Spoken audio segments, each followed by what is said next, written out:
2023 সালে আহমেদাবাদের মাঠে বিশ্বকাপ ফাইনালের হারের বদলা নিল ভারত।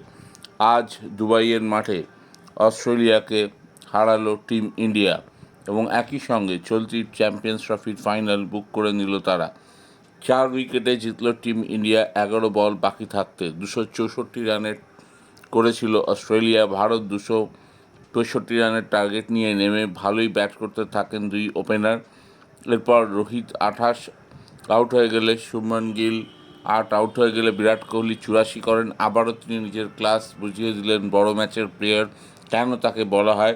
শ্রেয়াস আইয়ার 45, অক্ষর প্যাটেল 27, রাহুল 42 এবং হার্দিক পান্ডিয়া 28 এরাই মিলে ইন্ডিয়ার জয়ের ভিত তৈরি করে দেন। বল হাতে মোহাম্মদ শামি তুলে নেন 3টি উইকেট।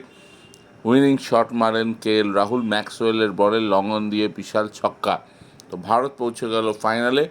এবার দক্ষিণ আফ্রিকা এবং নিউজিল্যান্ডের মধ্যে যে ফাইনালে উঠবে আগামী রবিবার ভারত তাদের ফেস করবে।